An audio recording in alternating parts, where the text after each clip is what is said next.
It is. Hey, guys. Welcome to You Won't Hate It. I don't want to forget. Go. Welcome to You Won't Hate It, where we talk about life through the lens of pastors at the length of a cigar. You have My name is such a Josh. naturally deep voice. You went, Hey guys! Hey guys! Welcome to the Mickey Show. you're not gonna hate it, I promise. But today it's going to be the length of a short cigar. Floyd has to leave because Floyd is getting his doctorate. Yeah. And he has another piece of data. He has another interview to collect data. Ryan, take a wild guess. Try and say what he's getting his PhD in. See if you can remember. I do remember. It is. It's mentoring. It's the power of mentoring with small animals. You use small. Is it Pavlovian in its origin? Yeah, it's basically it's a small dog and smaller. So it's like a poodle and smaller. Yeah. And if you use them as instead of a therapy animal, you use them as actual mentors. Okay. And Floyd, they've discovered through his research that being mentored by a small animal is equal, if not better, than being mentored by Floyd. Okay. I'm not sure if that's accurate. Josh, That's what's he getting his PhD in? That's why the dogs are in his car. Oh, okay. Yeah, you said you were collecting data. So you're agreeing with Ryan? You don't have another thought on what he's getting his PhD It's some in? sort of leadership mentoring. What do you think? No, it is. That's what it is. Yeah, I thought it was mentorship and the psychology of mentorship or something like that. Okay. I thought it was men. He kept saying this whole time. It was a men ship. I just wasn't It's sure. men yeah, Yes, yeah. I wasn't sure. And he was developing that. I already thought that existed. I'm Ryan. I'm Floyd. I'm a Minotaur. Did he even say his name? Yeah, he did. Did he get it? I was so distracted by the welcome to You Won't Hate It. Yeah, you won't I'm hate it. fine It's with gonna it. be great. I like It's it. gonna be great. Trying to be animated. I was trying to be The look animated. of dejection on his face. So I just watched the first 2 episodes of the Hillsong United documentary on Hulu. And Floyd's seen all of it. Floyd has seen it all. Have you seen any of I it? have not seen any of it. Joe and Neither Josh have not seen any of it. Just to catch everyone up to speed real quick, they were one of the largest megachurches in the world. They had a bunch of branches. The lead pastor was super charismatic, great guy, spoke. This is what was awkward about it. Watching it, I thought I might be watching a documentary about Joe. Well, And it felt super awkward because I was like, ooh, he used verbiage that we use. I actually thought, what was her name? Part of Encounter, went to Encounter, and came up, I thought she came up with the phrase, it's not a get to, but a have to. It is. Or it's not a have to, but a get to. Yeah, that was actually first person. She just said it in a meeting. What was her name? That's Jessica? Maddox. Maddox, Jessica Maddox, Yeah, right? she said it in a meeting. I don't know if she came up with it, but she introduced it into our culture, and it became a huge part of our culture. So he said that, and I went, oh, shoot, I hadn't heard other churches say that. So he said I never heard it before or since. Okay, so Brian Houston was the guy in Australia. No, he was the Australia. Yeah, he's the guy in Australia. He Carl founded- Lentz was the Carl guy Lentz, in New yeah. York. So Hillsong. Say it for again. any of Let's you- say the first name. Carl Lentz. No, the other guy. Brian Houston. Brian Houston founded Hillsong, and he was the songwriter. Actually, his dad founded Oh, Hillsong. is that what it was? Okay. Yeah. And it was a nothing little church. Sure. And then when Brian Houston took it over, they actually reached, we're talking about a worldwide reach. Did the Darling songs Check won era? Grammys. Did the Won Darling Grammys. Check era? Is that what blew them up? Because we never heard of the church. We heard of their music first. Is that accurate? I don't know who that is. She was literally the first mega wave Yeah. of Christian worship. Was it? music. Okay. Yeah. I In the think- 90s with Willow, where they only played her stuff. But they already had a large presence in Australia at that point. I think is that Australia? It's Australia. Oh, I thought Yes. it was New Zealand. Okay. So it started in Australia. Long story short, and then Brian Houston, he found Carl Lentz, started mentoring him a little bit, and was like, "This guy's a phenom, great preacher." Said mostly the right stuff. Apparently, was he Australian as well? I'm just asking. No, he's a New he's Yorker. a- He's he's a New a- Yorker. Texas? Okay. something, but He was American. But that was their big plant, and then the church just blew up, mainly because of him. He's super dynamic. Yeah. And then it got really ugly. He had multiple affairs, apparently. There was a lot of money issues that I halfway disagree with because the documentary really pushed. So there's a lot of stuff I want to talk about here in a short amount of time. There was infidelity in the marriage, and that blew up. There was some racist stuff that went on that I'm not even sure if it was racist or if it was just the culture of the church, whatever. The first thing I want to talk about that they said was there were a lot of money issues. So they had multiple campuses, New York being the biggest one. It cost millions a week to just run this thing. Sure. Wow. And we're talking about campuses all over the world. Our friends attend the one in London. Yeah, tens, if not hundreds of thousands of people going to church, back to church, millennials, a demographic that wasn't being reached. The amount of money it takes to make something like that happen, I don't think that's a shock to anybody anybody. It annoys me that anybody would be like, that's too much money. Especially if your demographic is just, say, Upper Manhattan. You know what I mean? Like, to have just rent property there to be a church would be insane. And they had a lot of technology. They had the club feel, like the lights. I guess they started meeting in a nightclub.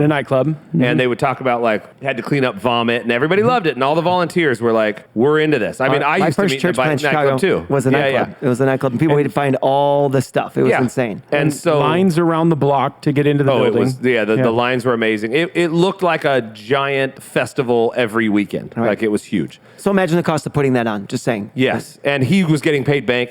Apparently his salary and everything was very shady. It was who knows how much he made. Here's what I didn't like. The documentary kept saying, basically the church was using volunteers like slave labor. Mm-hmm. And I thought every church has to use volunteers. And it's not simply, and this is what I struggled with, because I agree that a lot of horrible stuff happened and I am super against it. So I'm not defending anyone. But I was weirded out by, like, volunteerism is very healthy in a secular world also. I know atheists who volunteer at soup kitchens to help people out because he who is given much, much is expected. So it's like people will go out of their way to serve those in need. It was a volunteer, which is part of a church culture anyway. I think about any protest movement. Mm-hmm. Just think about anyone that's out there they're all volunteers. And, like, that's what you do. You need a movement of people. So any protest movement is literally run by volunteers. Yeah. That's not weird to do that. So they were anything with a cause has volunteers. They were the documentary was very against this concept of volunteerism. And there was some shady stuff that people would be working. It was a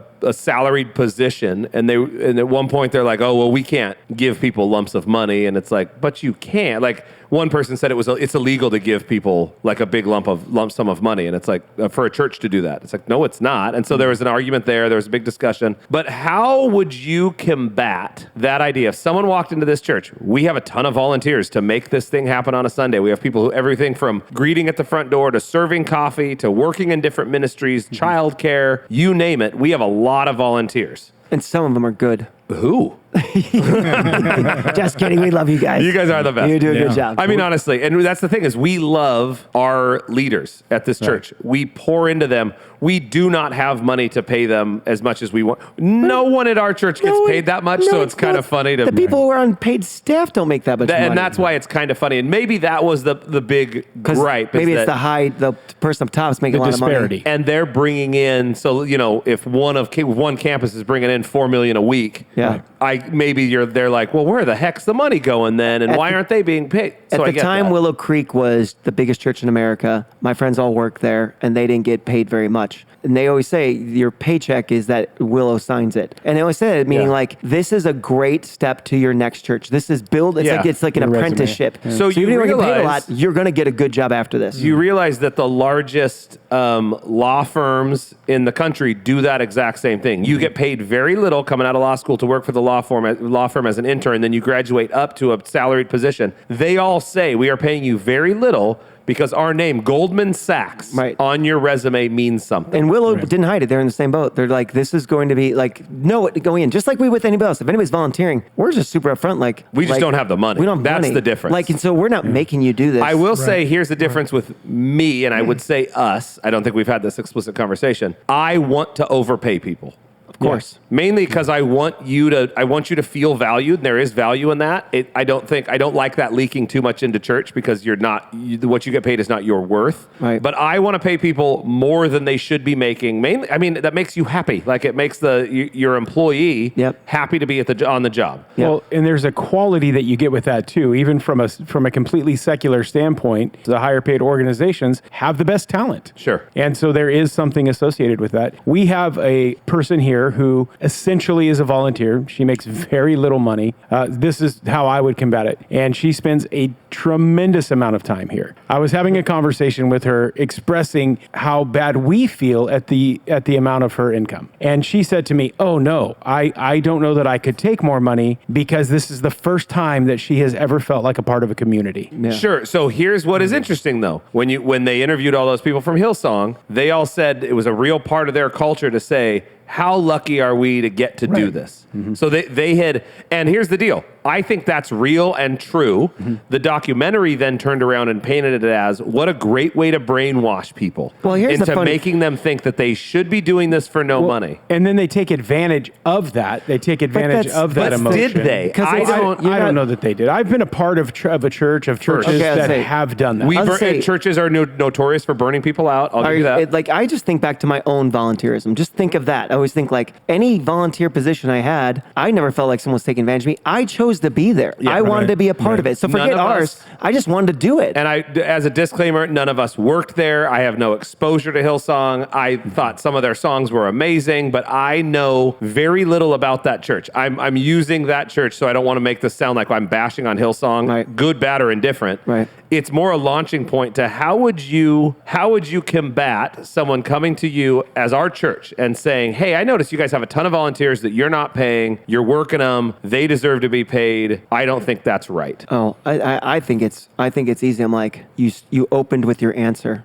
Volunteers. I'd be like, they're literally, it's something that they would like to do. And here's the other part is, I think it goes back to the core of why did you volunteer? Why is somebody volunteering? Okay. And other one I would other say with us is, I think one of the unique things about our church is we don't think any of the ministries have to exist. There it is. Right. That's the biggest part of it. Is like they could close tomorrow. We never tell people you have to make this work. Like no. The origin of volunteerism for us is the leader comes to us and says, I have a dream or a passion or a vision, and then we support it, and then their volunteers go to that as well. So we're like, but if you don't want to do any of that stuff, you don't have to. Like none of this is a requirement. Yeah. So I've been thinking a lot about this since last night, which is when I watched the first 2 episodes. The conclusion I came to is this is the first place I've been to that we not only let people step down, but it's been healthy every time we've done it. Right. So we've had multiple youth pastors, multiple volunteers say, hey, I don't want to do this anymore. And we go, oh, then stop it right now. Yeah. We won't literally have coffee today, at the front. Having a text dialogue with someone who volunteered for something and literally walked through, I'm like, it's okay. Yeah. They're like, it was more than I thought. I'm like, it's literally okay. Like, I don't like, they start like, I don't want to be a person that's keeping my word. I'm like, this isn't about not keeping your word. Yeah. You were trying to do something good. The task ends up being more than you can do, and that's fine. And the thing that sets us apart that I have never seen before, all of the people that have stepped down from ministry positions, even the high leadership ones, are still in the church and still love it. And we go, come and just sit and worship and just we'll pour into you. How many times we tell people that come to church for the first time, like, how do I get involved? We're like, oh, well, actually, we think right now you just need to be ministered to. Let us love you. And then it's nice. There are gaps that need to be filled sometimes, but that's not really the origin of volunteerism for us. It's more like, what's your gift? How can you use the thing that you love to do? That was the entire conversation when Isla and I were walking through the Equip Your Call class, which went great. But virtually every answer, the perspective was the same. It was like, oh, this is like helping me kind of figure out where I fit in and where I can help the church out. I go, no, this is for you. This is literally for you and what God's calling, the calling God has on your life for his great purpose. If that's here, great. If it's not, and if you want to turn around and then say, I would love to use my talents and gifts here, then we go, awesome. That's awesome. Absolutely.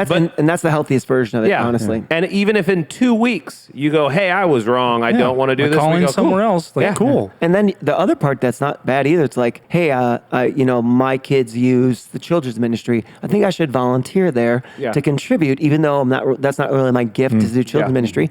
But I feel like I have some skin in the game, and I want to help out. Like that's healthy too. I mean, we just had in our last leader meeting, we had the couple that's been running the front of house, which is the coffee and donuts and all that kind of stuff. We're like, hey, we're getting a little burned out, and we said, our first solution was, if you can't recruit people, we won't have coffee and donuts. Yeah. Mm-hmm. It's like we will shut stuff down because the last thing I want is you to be burned out. And then our next step was we added like 4 people to that team the very next week. Oh, more than that. Honestly, I'm just talking about the ones that have already confirmed. Yeah, it's crazy. And there's like 3 more for me to talk to. Yeah. I think my response to that person that would come and say, hey, you're doing this to your volunteers, I would say, hey, you know what? Go talk to the volunteers. That's a great answer. Like, how are you treated? Are you being loved? Like it's the reality. Because part of this is, and again, when you're not coming from a perspective of faith and you see people mishandling things, you get skewed. None of this is about us. Right. Like this isn't about serving is in Scripture, and so we know it's better for people to serve. That's where I feel like the documentary, and I do think it can get dicey because at that point, and I'm not saying that churches do this at all. I'm saying from an outside perspective, looking in, it can look a little cultish.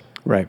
when you look in and go, you're not doing it for me, you're doing it for God. It's like, sounds manipulative. geez, it sounds manipulative. But that's a fabulous part of our culture, and I think we have a very unique culture here. We've all worked in other churches. Like your service here, your salvation is not dependent upon you are not any more loved or any less loved based upon your serving here. But I will say, I heard, what's his name? Carl Lentz? Lentz. I heard Carl Lentz say that exact thing. Yeah. This is what was eerie about it. He used so much of our verbiage. Maybe it's that I didn't know we were using a lot of his verbiage because he's around before us. But you and I don't pay attention to popular Christian culture. I don't watch any I of that don't know stuff. any of that stuff. I don't know anything about their churches. When he fell, I was like, another one. Like, that sucks. But it has no bearing on me. Well, and it's even creepier that the hair, the tattoos, all of that, the dress, all of those things. The Crocs. It was the first time I've seen him. He's a tall, handsome guy. So two things that you aren't like. The shirtless images on the internet. He had some weird. Yeah. So he's Justin Bieber's pastor. Okay, I thought that was the worship guy was his buddy. No, it was Carl Lentz who, and I mean, I remember Joe Rogan making fun of him. Yeah. Because he's in great shape, has a six pack, had like legit obliques, but in a picture he has his shorts so low that you could see his obliques and a little more. Wow. And Joe Rogan was like, "Who's an atheist?" Is like, how is this guy a pastor? Right. And I thought, which kind of launches me into my next question. So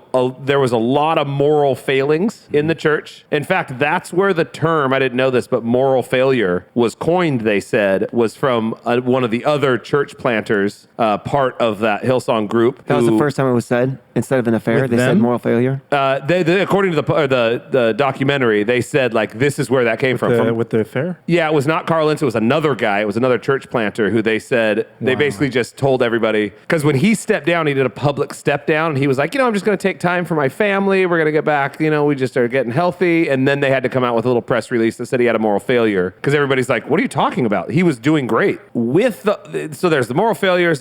First of all, I've never liked that term. I haven't either. I've always thought, what are we dancing around? Like, what? Like, you know what I mean? Like, that is. When the first time I heard it, I didn't know. It was but you also don't want to respectfully. You don't want to air somebody's laundry. So I don't know where the balance. But if you're the spouse or the person they cheated on with, that's exactly right. And you're like, he had a moral failure. Like the F he did, he slept with my wife. Yeah. Well, do you know what I mean? Like, so I'm always like, I get wanting to be thoughtful about that. So I'm not even saying, but I'm like, I don't like the other. That So seems so really. you feel like it's downplaying or minimalizing. Yeah, minimalizing because there's hurt people on the other side of that behavior. That's what I feel like the church has done very poorly, is we care more about that lead guy, and I get it, he's in a large leadership position, than we do all the victims and all the other people hurt. Right. And so I actually feel like, and again, I don't think we swing so far as where we, shame and destroy that guy. But I do think your first idea of protecting somebody should actually be victims and should be the people more so than the leader. I have a few pastor friends who've had affairs, or called their moral failures, whatever. And we'd be talking, and and they're friends, and I love them, and I as they went through counseling and stuff like that, to try to help them, because I don't think that they should be killed. You know what I mean? They did something bad, and there's a road back if you're willing to walk it. So anyways, but be friends with them, and they'd say something like, when that thing happened, and I'd say, when you had an affair, I said, because I love you, and I'm walking through this, restoring and healing and all that. But we're not going to not call it what it was, though, right? Like, I'm not doing that with you. And that's the first step in AA. It's the first step in recovery, is that you just have to say what you did and what you like. And I'm not saying you're an adulterer forever and it's horrible, but at the same time, I'm like, if you bring it up and you're not even saying it, you name it. Call it what it is. And you should. And it's so sad to me, because I actually do. I'm like, I've heard a lot of people say, I made a mistake. Does that mean I have to negate the calling that's on my life? And I'm like, right now it does. Yeah. I'm genuinely, I do. I'm like, you have to step down. Yeah, right. I think there is, disciplines for restoration. I think there's a road to restoration. It probably won't be with that church. Like, let's just be honest. Yeah. But there are absolutely, we've seen a ton of redemptive stories. We have friends that have come back. The redemptive story is there, and if you're willing to take it, that's why I'm just like, I am for you. I think this is redeemable. Yeah. I just don't want to pretend like, I did this thing. Like, no, you had an affair. Right.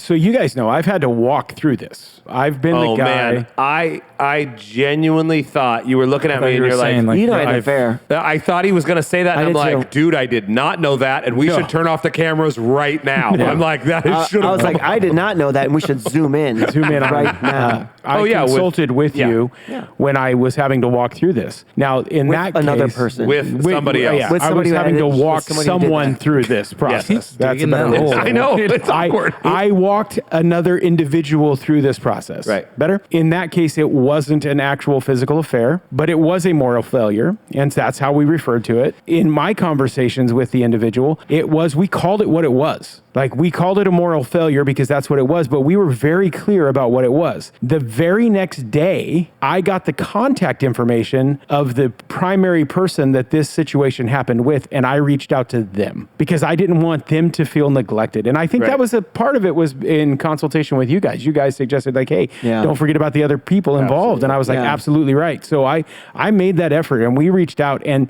we're in a process now where both of those individuals are being restored. Yeah. But it's a process. I do think here's what's fair with the world, and what they're saying is we are telling people what is moral, right? Like, we're saying scripture and we're saying what is moral. That's a big difference. And so this is the big, like, we're literally in the industry where we're saying the Bible says this is right or wrong. And so the Bible says that, those who claim to be teachers will be, held to a higher standard, worthy of double honor, all that stuff.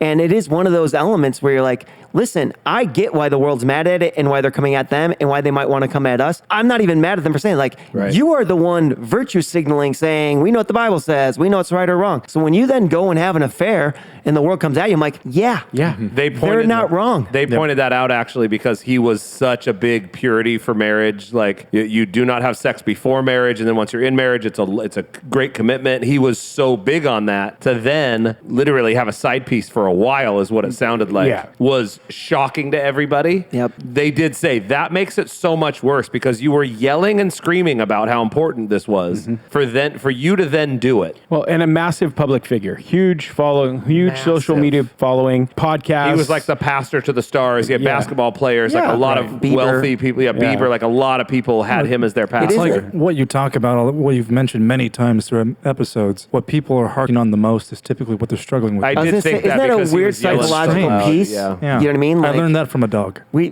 had talk about drink. Thanks, Floyd. It's interesting how that works with us. The thing that you have the most shame about, you tend to go after people for it, and you're just mad at yourself. Which is, here's what's funny. Is that true of us? Do we have something that we harp on? You do 100%. What is it? Crocs. Like, Driving. you love them, Oh. and you just literally just continue to The whole time I was like, whatever he says, we're probably going to have to bleep out. That's what I thought. I was going to be like this is gonna work. cutting people off. I know that I do it when I'm struggling with identity. I know that I have a tendency because when I'm struggling in it, my answer to that is, okay, I need to study it. I need to drill it into myself that before anything, I am a son. You did call our congregation cowards once. No. I encourage them to not be cowards. Oh, good. Oh, good. And volunteer. He said that right after it. Don't be cowards. Don't be cowards, volunteer. What's funny is the thing we probably harp on the most is identity. I was gonna say, and I what wonder do if we that harp on? stems from, Because that's not really a harping though. but we harp It's an encouraging. with a harp. But No, but like that's one of our biggest points of. What would be the interesting. negative Yeah. side of that? Right. No, that's what I'm saying. I don't think it's a negative. I think it's What just is it's the that? main thing we stand on, and I wonder if it does stem out of the fact that that is so. Maybe it's a struggle for us that we're always looking for something that we've identity. struggled Also, through. Sure. Yeah, I think mean, so. luckily we do it from a very positive way. It's very not, positive. But yeah. it's a foundational thing. Every human Yes. struggles with. I think it's the most. So I'm trying to think of something that's unique And to us. what's odd is that as much as we talk about identity, when I took over men's ministry, one of my very first Monday nights in there, I mentioned something, and the reactions that I got was like, "Oh no, we have to pause right here and do a series on identity." And I was like, I didn't think that would be the case because of how much we talk about it. Yeah. We literally have a class here that's one of our four core values: affirm your identity. But I think that's humanity's biggest struggle is to find their identity Yeah. in something higher like God. Right. Versus what everyone on the planet is yelling at us about. And so I think it's why we harp on it so much. Because it's not that negative of a thing. I know you struggle with it because I do and everyone else does. And so it's so important. And it's so for your good. It's good in your psyche. It's good in your spirit. It's good in so many different. It's literally the whole idea why we harp on identity is because we're in an industry that's always shaping people for behavior modification. In a society. And so we're literally flipping the script on that because people don't feel good enough. They feel like imposters. They have anxiety. Yeah. And so we're harping on identity to free them. Be like, hey, God loves you right now. And I don't think there's much healthier than getting to a place where you take yourself out of the center of the universe. Yeah. Right. I really do. I think when you finally go, oh, like Solomon says, my life is totally short. It's a vexation of spirit. It's a mist in the wind. Here today, gone tomorrow. If I'm everything, and this is what it's all about, I'm going to be miserable. I will have anxiety and depression, and I will struggle with mental health all the time, as opposed to saying, this isn't about me. There's a creator of the universe that loves me so much that he sent me to this earth, and now I get to walk in the abundance that he has for me. So my life should be figuring that out. Yeah. And even if I choose not to walk in that abundance, it doesn't change the base of who I am as a son or a daughter of God. You spoke about like the culture in our church, and I've heard that term many times. I'm new to ministry, folks. So that idea. He's new to the planet, folks. But the idea of culture in church, really, that really wasn't a term that I was familiar with. I think less of it that way. It's more just the relationships that we have with everyone. I think that's something that's really unique. Every group, organization, anything has a culture, whether you want to or not. Yeah. And I think it is actually very smart for a church to say, what is our culture? Yeah. What do we want to be about? When somebody walks through those doors. And ours is our relationships. Yeah. And we say, we want you to feel loved and at home when you walk through. That was another thing. Yeah. They had a sign, and I guess it was plastered everywhere, which was so funny in Hillsong that I thought, like, shoot, if they didn't do it, I want this sign. But all their stuff said, welcome home. Yeah, that's big. We saw it in London a lot. All the London. And actually, the church that rents from us in the afternoon, that's their sign. They have that too? Yeah. Oh, it's a great, I mean, it really is great. I think in the harping in this context, it's more like finding a sin, because this is what we've seen with the other people. Like in that's really what we talk about. They find a sin and they say, this is the bad one. Yeah. This is the bad thing. Do we have anything like that? Do we have anything that I don't really think that's really. We're not heroes for not doing that. I don't think that's our style in general. Yeah, that doesn't fit our culture, right? Yeah, we are all about not affirming somebody in their sin, right? Because, like as Paul said, just because there's grace, should we continue sinning? Right. No, absolutely not. Ryan preached that not that long ago. Actually, it was a long time ago because it was before the John series, which is 17 years. But it was that memorable of a sermon, you guys. Yeah, that's how good it was. I don't remember any of Joe's. Only quoted the Bible and then attributed it to you. But that's true. Because your issues are different than somebody else doesn't change anything. You're still loved. You're still a son. We all make mistakes. We all miss the mark. Now we get to walk you through the process. Yeah. You know what I would say I probably do more than anybody, stand really firmly against. I don't harp on it. I don't think people have even heard me really. Good, because I'm excited to psychoanalyze the other side of it.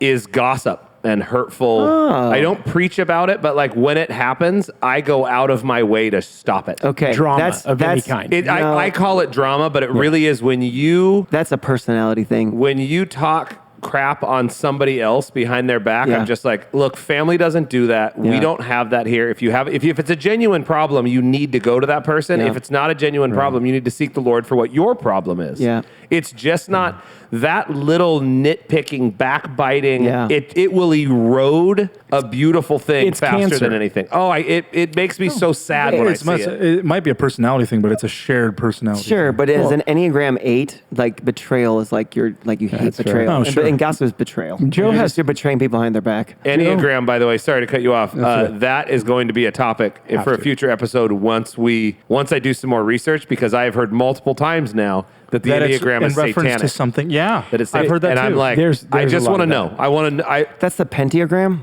There's a lot of that. I actually have a book. One of the videos. It would only go up to 5. No, one of the videos actually said, "Look at the diagram. It looks like a pentagram." And I'm like, "There's 9 points to it. Yeah. You guys are way off." If you squint. Yeah. I have a book that I'll share with you guys to look at called "The Enneagram Goes to Church," and it tells that story and why that's not true. So I actually do want to hear that. That's for a future episode, so I don't want to go into it too much. However, In our next season. Joe has in our next season. Yeah, Joe has a great line that. For God so loves the world that he gave his only... Oh, that's also the Bible. It's also the Bible.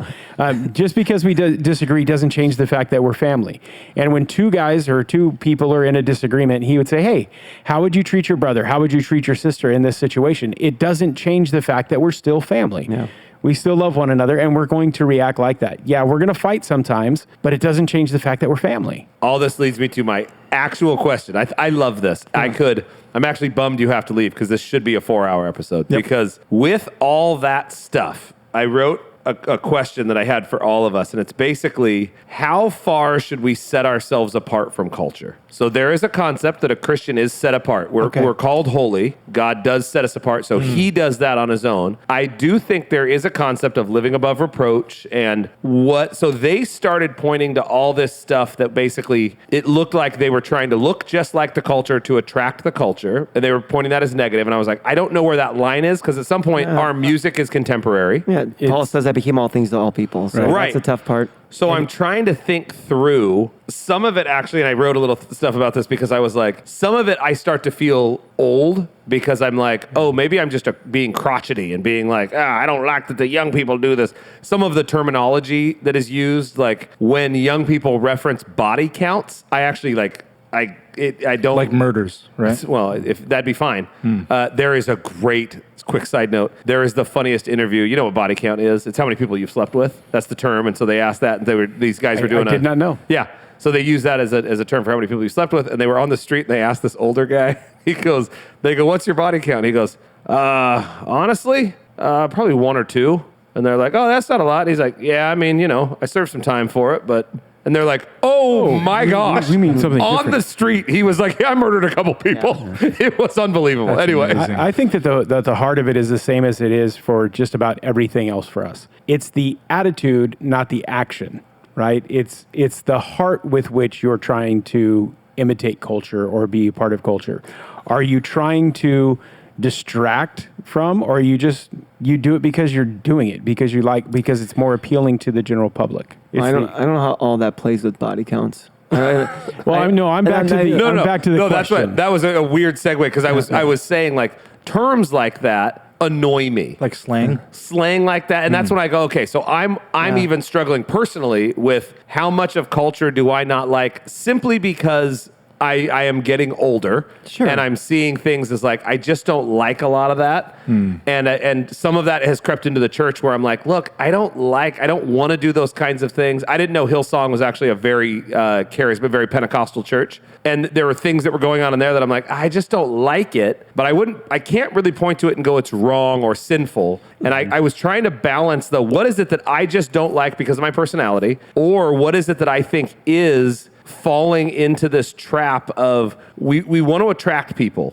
so much that we start to look and act like everyone else, and so we're not set apart anymore. I'm just curious. I'm with you because there's definitely the in the world, not of it, meaning you're in this world. You know what I mean? You may be an alien or a stranger here, but the set apart concept, and it's I loved what you did on Sunday. I thought that was one of your best sermons in a while. Was just this. A long while. The way that it's been a bit. The way that we're set apart is our love. Right. They will know you by your love for one another. And I'm just quoting the Bible. Right. And I just think that's so beautiful. So you and I grew up in a church not in the same church, but in a church movement that part of the culture was we wear suits to church. Yeah, absolutely. So I would answer. And literally, they would say, like, that is setting us apart. That's setting us apart. Like, are we the only ones wearing suits? And so I would take you back to that. You don't like wearing suits in church. I mean, I like to, but I don't. Right. And what is your basis for that dislike? It's not because you're not trying to set yourself apart from the culture, because I'm more comfortable this way and it makes our people more comfortable. Yeah. Whether it's the right action or not is irrelevant because it's the right attitude. It's the right heart. The love covers a multitude of sins is fantastic. So if it's done you're saying with that the right not wearing a suit is a sin? Clearly, it's what I'm saying. Heard. Well, even the Going to the idea, suit shop. there's so much of this. I mean, we heard about a church in town that uses fog machines, and people are upset that they use fog machines and light displays. And exactly. Where's the line? Where's the line with that? I'm curious. And that same idea of like from the first century where women didn't have a right to vote, they couldn't testify in court. And then we interpret now today and say, well, you're looking at first century context. Women today can vote. They can testify in court. They can be the president of the United States. And so some people would say, well, then we're looking like the world because women have changed in culture, but the Bible still says this about the past. Well, and we are looked down on as a church, being that we are egalitarians, that we say like women can do any position in a church that a man can do. Yeah. They can be the pastor. But that would be them people saying that we're looking like the world. Exactly. Right. And so it is interesting there. And I think there are plenty of things, our style of music, our style of preaching. Gotten that a few times. We go, The words we use. the truth is that I'm not bashful about this. I go out of my way to be funny and charismatic on a stage because I'm like, I want you to hear this message. And I could sit there and be monotone and just say what needs to be said. But that's in your passion. And it'd be 10 minutes long and that'd be over. And if you were a teacher, you'd win Teacher of the Year award for doing that. Yep. So I'm just saying, like, that concept is when you put it Sounded on like one. a slam on Ashley because she That's it. just won Teacher of That's the Year. when you put it in, when culture sees it in a school setting, well, look at this teacher taking the time to get to know students, to teach them, history and English in a way that's going to relate to them and that they can understand better. Right. It's celebrated. You do it in the church, and all of a sudden you're like a hypocrite, and like we're like, no. This is literally the same concept. You think it's about what words I use. We think it's about making sure you get the message. That's Right. that like we want to make sure when you hear us teach in Scripture, you get it. You get that God loves you. You get that you've been redeemed. You get how to apply it. Then hermeneutics, this idea of how it works here and now, is essential in preaching I think and it in is, church. When you start to apply hermeneutics, you're like, are you being like the world? And I think, I think the Bible helps us. Like, I'm in it. I'm in this world. I think one of the main things that continues to come to mind is just authenticity. When we talk about if your personal preferences or styles, the way you approach people or relate to people, that's been the reoccurring theme for a lot of people is, oh, you guys are so authentically yourselves. And you allow me, or it makes me comfortable to be authentically myself, regardless of the sin that I'm struggling with or how long I've been a Christian or whatever. And that, I think that itself is something which I could be ignorant in this, but sets us apart from other churches out there, but also from the world as well. Because you mentioned it, this society nowadays, being your authentic self is so publicized, and and influencers and the new everything. It's saying love you for you, but it's always staged or framed in a certain way. I love you for you as long as you fit into my box. Yeah. Well, yeah. Did you say lover in there? I heard lover. I did. There was a little lover. There was a came out. lover. I'm a lover. I mean, I take Thinking it about back Stephanie. I take it back to missions that I think are the most effective. Like missions would go through and they would dress whoever came to Christ like Americans. They'd put them in those clothes. They would teach them they'd teach them English, all that stuff. As opposed to, which I think is, and I could be wrong, a healthier version of missions is, how does God want to work through this culture as it is? We don't want to demolish their culture. God wants to integrate into it. He wants to transform it. He wants to bring it to That's its good. best version. And I think it's the same thing here. And I think the other part is thinking that we have the license on what is good and what is love is foolish. Yeah. It is foolish to think that the world has no concept of good or love, because they do. When a father loves a child, if they don't know Jesus, No it is matter still what. honoring of God. They're living out their purpose. What we're doing is we are naming it. We are saying that love we're saying it didn't come from nowhere. It came from God. Yeah. We're helping you discover something. So Atheists at a volunteering in a kitchen. That's like, oh, they're being more Christ-like than they know. Right. I get the idea of being anti the world system and anti the devil because he's the prince of this world. But the reality is, at the same time, Jesus entered into culture, and they're like, and he paid taxes. He paid taxes. That's a cultural dynamic. Has nothing to do with the Son of God or God himself. Right. Render unto Caesar's what is Caesar's. That's a cultural response. Because he could have just been like, no, I don't pay taxes. I'm God. You know what I mean? Right. I don't do that. On every level, from the first century to now, we are literally in this world highlighting God's movement as he's working already in here. This almost is a springboard off last week's. What are the things for you that you're doing or that you want to do that is trying to set yourself apart? Like consciously that you're saying, you know what, I'm not going to fool around on my wife. I'm not going to cheat. I'm not going to look at other women. I'm not going to look at pornography. I'm actually going to set myself apart sexually. I saved myself for my wife before we got married. I'm still doing it now. I actively try and be sexually pure for her. I know that's not the world. That's not a normal thing right now. In fact, that is very countercultural right now. And that has caused me to then look at you know what? I probably do live too much in my freedoms with swearing, like we talked about last week. That was really beneficial for me. I probably go a little too far with some of my freedoms, and it's caused me over the last week to look at some other things that I go, okay, where else am I doing that? If it's just the four of us, we're not on a podcast, we're on a golf course, I don't mind swearing. I don't mind that. It's just us. If someone else is around, I've been so mindful over the last week because I'm like, sometimes I don't really know where you're at. I mean, I've got some close buddies. I know they don't care. But then there's people in our church that I have assumed don't care. And I'm like, that's weird. I've just assumed it because you go to our church. You're clearly a little bit more liberal with your words also. I don't know. So it's caused me to actually pull back a lot from that. What are some things that you guys do that are genuinely for setting yourself apart from the world for God that you consciously do? I think for me, the big thing is what I refer to as my daily disciplines. My quiet time in the morning, and it's good for me as well. My quiet time in the morning where it's literally just time that I'm quiet. I'm reflecting on the failures and successes of yesterday and trying to set myself up for less shortcomings and more successes for the day ahead. Spend a little time in the Word, do a devotional, some prayer, some focused prayer time, because that is an area that I did at one point let slack because it's we're the open communication with the Holy Spirit guys, but focused prayer time for me I feel is important. It's beneficial for me, and so those are the things that I do. My morning routine to me is important, and I do feel like not only is it setting me apart, but it sets me up to set myself apart for the rest of the day. Yeah. When was the last time you missed a morning? Besides this morning. No, I didn't. I just got up at 4.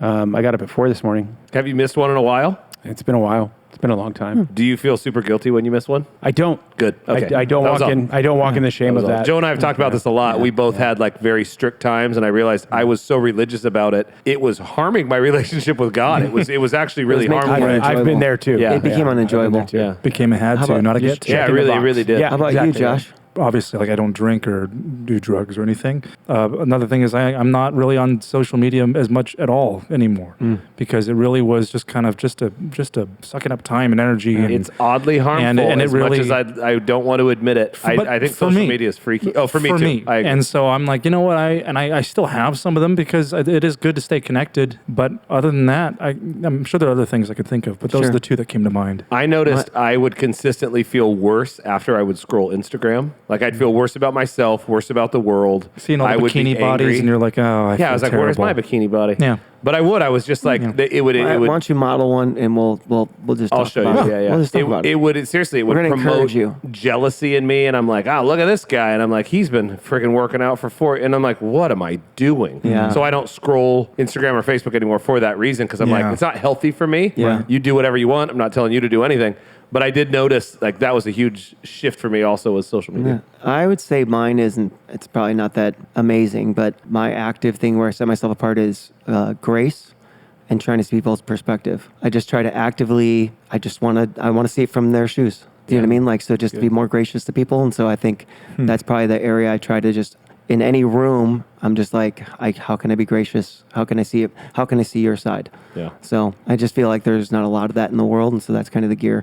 And I think all the other stuff, because we're pastors, anything I do that seems spiritual or moral, I think that's just assumed of me. So I tend to be like, let me do something that's unassumed and be gracious. Like immorality. Yes. Yeah, I get it. Well, after this documentary, I think that might be more assumed. I want to encourage people to watch it, but then I'm like, oh, please don't. It is one of the most frustrating things I've ever seen because it is one of those, I can see both sides of it. And so it just makes me sad. I hope that you guys can find a place that you trust because they all the congregants talked about like our faith in church and God is gone because of this. And I'm like, that's what's heartbreaking. That's the most devastating. All right, we're going to shift to something a little lighter. Ironically, it's fun. What do you do to calm your anger? Oh.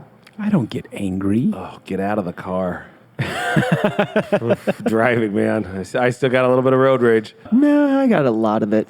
Is it a lot? Yeah. But mine's more than most probably, too. Yeah. It's more, and it's obviously never boils over into action, but it's, yuck. I don't like it. A heavy bag, it's just great. You get out some frustration, and I'm always, after that workout, you're just Is that how you describe your kids? I was going to say, like...